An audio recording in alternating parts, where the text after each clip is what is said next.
travel through space and time.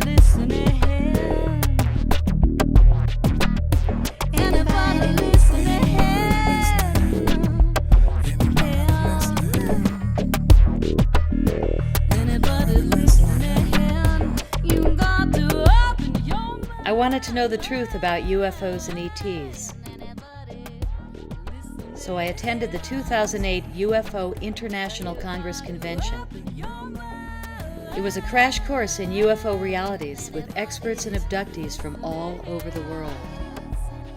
They offered compelling evidence that ETs are indeed here and have been interacting with humans for many years. They said that hybrids are among us who are half human and half alien.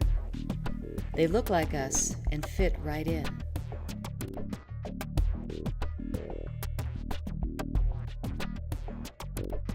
Many believe they are here to help us ascend into a peaceful new paradigm.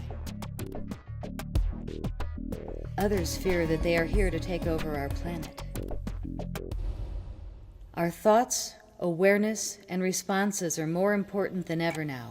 This is a wake-up call to listen. We offer you the information. Your perception is up to you.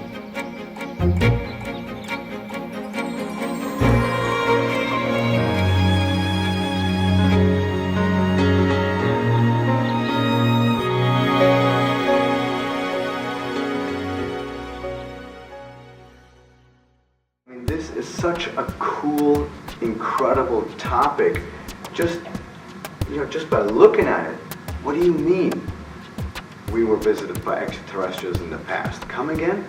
And so, that's what this research is all about. We have the most brilliant and advanced minds here this week that exist on the planet. If any of this was true, and all it would take is just one, of these stories to be true. It's the biggest story of the millennium. It is such a mysterious and enthralling phenomenon. It is a miraculous, wonderful gift to the world. These crop circles are coming from somewhere else. And obviously, they are coming from very high creative intelligence.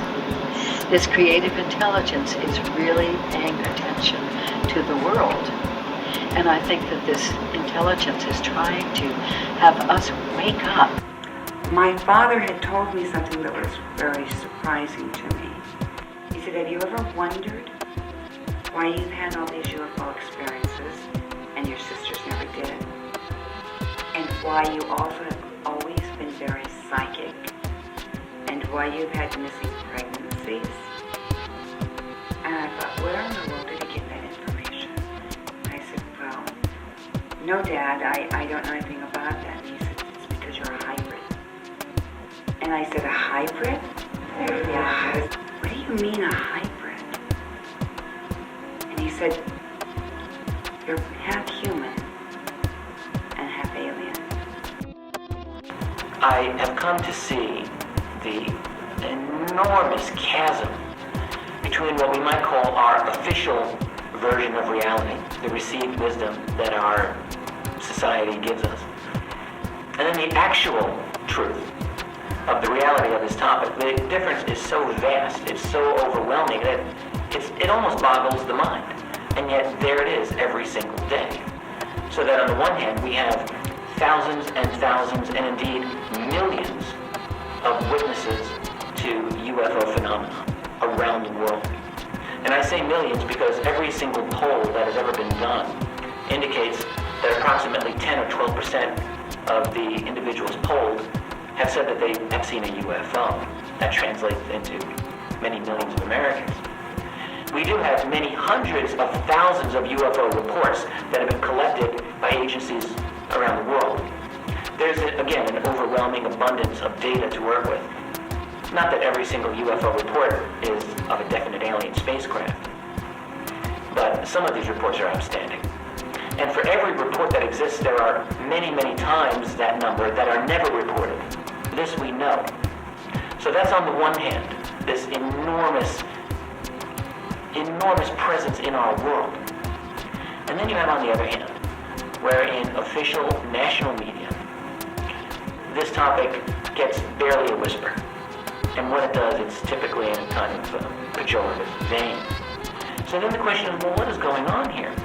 It's almost like in the movie portrayal, The Matrix, where you have this one fictitious reality masking the actual reality. The more that I look at this topic, the more I am convinced that that analogy is exactly right. That, in a sense, we are in the Matrix regarding UFO reality. The official culture telling us that there's no such thing, and then the actual reality, which is all pervasive. That's one thing that blows me away. The other thing is that when we start getting into the actual reports that people have had of their encounters with what appear to be non-human beings, extraterrestrials, maybe, whatever they are, that these beings have certain abilities that put them very, very far beyond what we are able to do. Typically, there's telepathic communication that's involved here. There are technologies that these beings have access to that we obviously do not. At the same time, it is evident to me that there's been a history of confrontation between us, our militaries, and at least some of them.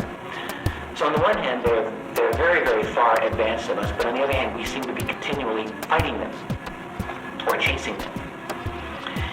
So that there's been this silent Cold War going on that when I think about how massive the footprint of this silent Cold War must be on our secret history, I have to think that it has affected so much of our actual history, and yet, once again, this is a topic that's been hidden from us. I'm the co-founder of the Roswell International UFO Museum in Roswell, New Mexico, and I still serve as an advisor to the board of directors.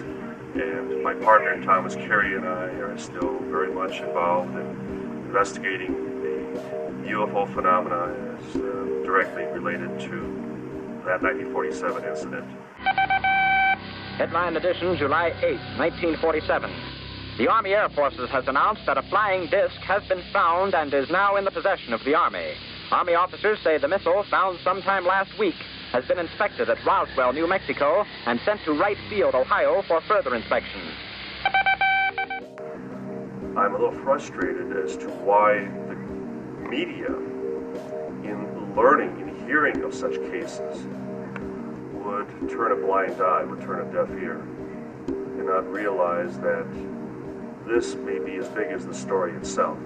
The ranchers who lived around the immediate area in Roswell, who were fully aware of the crash, aware of this unusual debris that covered the square mile, had no idea that just by doing their civic duty, just by reporting it to the local authorities, that they in turn would suffer the wrath of the local military. Now, Brazo himself, after reporting the crash of an actual flying saucer, would be essentially abducted by the military, by the very military base that was headquartered at Roswell at that time, and would be held for almost a week, and would be subjected to not only the worst form of interrogation, he would be kept up for all hours of the night, being asked the same questions over and over again. But he was not even allowed due process. He was not even permitted to call his own wife or any legal counsel for any assistance. Was subjected to an Army physical, a full body cavity search, all looking for what they would explain away as nothing more than the remains of a very common weather balloon. Yet even after the balloon explanation took hold, even after the balloon explanation became the official government position on this unknown object, Brazel was detained, he was humiliated, he was embarrassed to the point of the time that he finally would return home. He would hardly utter another word about this. He just was a destroyed man. He really had lost all faith in his own country, and that in itself is quite tragic. His son, Bill Jr., after heavy rainstorms, would find pieces, would still go out to the area and find pieces of the actual wreckage. And having interviewed him many times before he died, he would always assure us that there was absolutely no way that this was any type of weather balloon or anything else as conventional. Swore that it was something not made on this earth. And 2 years after the incident, he would make the mistake of admitting to just a local friend. Just happened to ask that he had managed to recover enough pieces to fill up a cigar box. Even his wife Shirley would describe to us how he'd keep a piece in his leather chaps during the day working the ranch. Sitting down to dinner in the evening, he would take that piece out, paper thin, as large as a napkin. No matter how he tried to cut through it or he'd hold his lighter up to it, nothing had any effect on it. Yet he could crumble it up, he could crease it, he could wad it up into a ball, and every time he'd lay it down onto the table, it would just flow like water, just smooth right out. That hardly describes even anything by today's standards. This was 1947. For those who were there, the talk was that they were actually quite spooked. They were actually quite upset by the fact that they were handling, all of this very alien, so to speak, material. That they felt as though they were getting contaminated. In fact, one of the wives described to us that when her husband came home after the operation had been completed, that he took shower after shower, and then came out to dinner, and he was wearing canvas gloves. And she wondered why his clothes smelled the way they did, and that even after repeated washings, that they couldn't remove the odor. He was involved with the actual transfer of the remains from that crash. The bodies that were described by a growing number of individuals, which then would elicit that crash dummy explanation by the government in 1997. The government again tried to explain away even all the descriptions of the alien bodies recovered.